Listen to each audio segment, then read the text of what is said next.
La conférence de presse publique, c'est-à-dire une réunion de travail animée par Donald Trump et qui comprenait un certain nombre de responsables de l'Union européenne, de l'OTAN et des États les plus importants de l'Europe, était assez intéressante parce que j'ai eu l'impression de voir une réunion de bureau avec un chef de bureau et ses collaborateurs. C'est vraiment une impression de vassalité totale. La seule qui avait l'air un petit peu indépendante, c'était Mélanie, mais très brièvement. Alors évidemment, on est dans la diplomatie pure, c'est-à-dire dans la langue de bois, et surtout dans une façon de flatter tout le monde. Tout le monde est ami de tout le monde s'adore, etc. Alors évidemment, il y a de l'hypocrisie dans ce jeu de théâtre, et Donald Trump n'est pas le moins mauvais dans ce domaine. Alors, par exemple, il y a cette phrase qu'il a dite à propos d'Ursula von der Leyen en disant que c'était la femme la plus puissante autour de la table. C'est évidemment ironique. Les souverainistes l'ont pris au premier degré. Vous voyez, il le dit, c'est donc que c'est vrai. Pas du tout. C'était se moquer d'elle, c'est expliquer qu'elle n'avait aucun rôle. Et puis c'est aussi se flatter lui-même, et elle va le flatter à un moment donné, je vais vous l'expliquer. Donc il explique que cette guerre russo-ukrainienne n'a rien de comparable depuis 1945. En Europe, certainement, même si il ne faut pas oublier les conflits en ex-Yougoslavie. Alors il a qualifié Mark Rutte, le patron de l'OTAN, de très grand leader politique, qui fait du bon travail, évidemment. Donc, great, il le dit souvent, he's great, etc. Alors il parle de Starmer en disant notre ami et mon ami, hein, voilà, my friend, qui est très apprécié. Alors vous voyez que c'est l'ironie pure, il a des sondages calamiteux en Angleterre, Trump le sait bien entendu, et il se moque de lui. Il va faire la même chose d'ailleurs avec Merz. Alors, il apprécie énormément Macron, et encore davantage maintenant. Donc, évidemment, il dit que c'est le premier qu'il ait rencontré quand il était président, etc. Donc, toutes ces flatteries sont là pour être comiques, évidemment. D'ailleurs, Mélanie rigole un petit peu afin que son tour passe. Il qualifie Mélanie d'une grande source d'inspiration, et il dit qu'elle est très jeune. Alors, il insiste fortement là-dessus, mais qu'elle a réussi à rester longtemps en fonction, et il l'est toujours, parce qu'il faut savoir, évidemment, qu'en Italie, les gouvernements tombent assez rapidement. Donc, il donne de l'importance à cette jeunesse, qui est peut-être une forme de compliment pour une femme, hein, tout simplement. Voilà, il parle de Merz donc d'un très fort dirigeant, un very strong leader, qui est très respecté, et mon ami aussi, my friend. Il n'a que des amis autour de la table, voyons, c'est évident. Alors, l'objectif, c'est de dissuader une nouvelle agression, donc il en parle évidemment, la dissuasion, que faut-il faire pour empêcher une nouvelle attaque russe une fois que la paix sera revenue.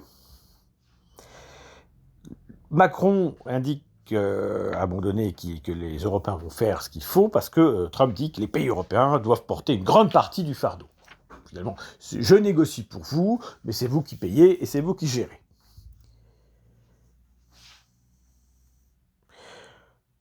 Qu'il faut donc, une ligne de contact qui doit être tenue en compte, c'est-à-dire en fait la ligne de démarcation entre du front, hein, tout simplement, mais qu'il faut trouver un terrain d'entente avec Poutine et que c'est possible.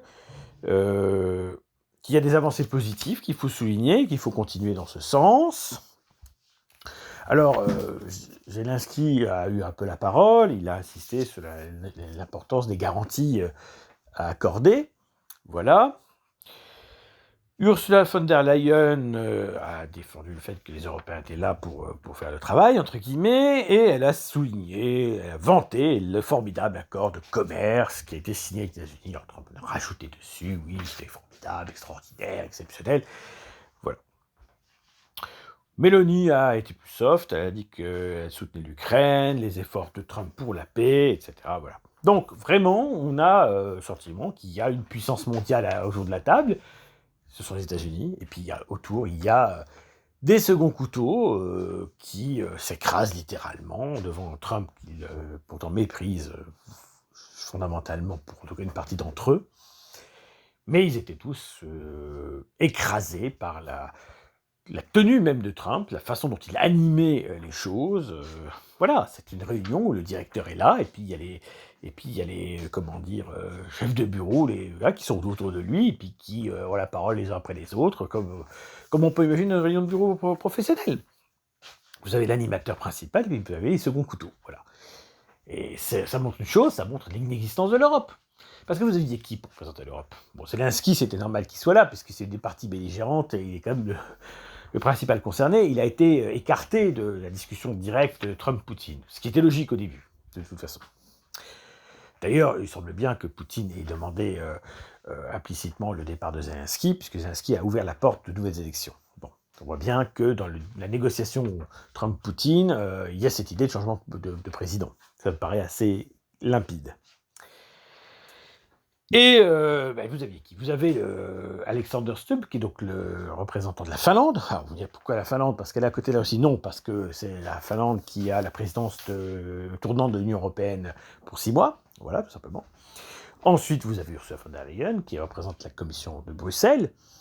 Alors, on aurait pu s'attendre au président européen, mais en fait, le président du Conseil européen, voilà, ne me demandez pas son nom, même moi je ne le sais pas, donc c'est vous dire à quel point ce rôle a perdu une bonne partie de son sens. Et puis, vous aviez donc le président français, le Premier ministre britannique, Starmer, le chancelier allemand, Merz, et la présidente du Conseil italienne, donc Meloni. Voilà. Donc déjà, vous avez plein d'acteurs autour. On se demande d'ailleurs pourquoi Sanchez, l'Espagnol, n'y est pas, hein, ou le dirigeant polonais. Bon, qu'est-ce qui fait que la liste s'arrête là? Bon, il y a un choix arbitraire, évidemment. On va dire que c'est les puissances principales de l'Union européenne. Enfin, ça reste à débattre. Et donc voilà. Et donc tous, évidemment, autour du chef. C'est impressionnant de voir la soumission de nos dirigeants.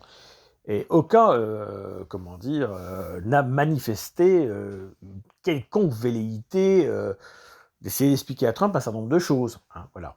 Parce qu'ils n'ont pas les codes solides pour ça, et Trump peut les renvoyer dans leur but très facilement. En fait, c'est ça, ce sont des gens qui n'ont pas la légitimité populaire, ils l'ont perdue.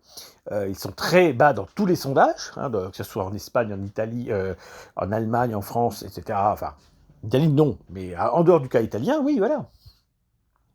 Finalement, d'ailleurs, il n'a pas dit, mais lui, il est très apprécié dans son pays, parce qu'il le sait. Donc quand on dit cela, c'est qu'on ne le pense pas. Vous voyez, c'est la subtilité du langage de Donald Trump. Bon, voilà, on a assisté à une réunion de direction, le directeur a expliqué la stratégie, et puis les subordonnés ont écouté et hoché de la tête, et vont mettre en place la politique qui a été décidée. Voilà. C'est la réalité d'aujourd'hui, c'est-à-dire une Europe totalement soumise, vassale, y compris d'un Trump qu'elle déteste. Donc pas forcément d'un président démocrate. Voilà, un président républicain, version Trump, eh bien ça arrive à les soumettre aussi bien. Donc c'est une vision assez dérangeante, mais assez réaliste, des rapports de force et des réalités d'aujourd'hui. L'Europe doit exister, elle n'existe pas.